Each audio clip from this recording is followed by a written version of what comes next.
And I want end glorification of wealth అనేది vulgarity. Glorification of wealth అంటే నాకు ఇంత మనీ ఉంది, మాకు ఎన్ని బిల్డింగ్స్ ఉన్నాయి, మాకు ఎన్ని కార్స్ ఉన్నాయి, అవి జనరల్గా ఇక్కడ ఉండదు, వరల్డ్లో ఎక్కువ ఇండియన్ సొసైటీలో ఎక్కువ ఉంటుంది. అది యాక్చువల్గా వల్గారిటీ, చూపించుకోవడం అనేది.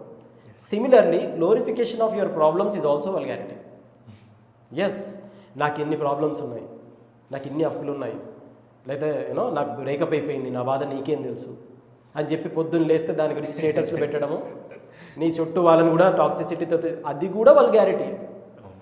ఎందుకు అంటే గ్లోరిఫికేషన్ చేయాల్సింది నీ వెల్త్నో నీకున్న ప్రాబ్లమ్స్నో కాదు, నీకున్న ఒక లైఫ్ ఉంది చూసావా, రైట్?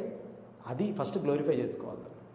దాంట్లో ఉన్న ఈచ్ మూమెంట్ని నువ్వు you have been gifted millions of స్పీసెస్లో నీకు హ్యూమన్ లైఫ్ వచ్చింది.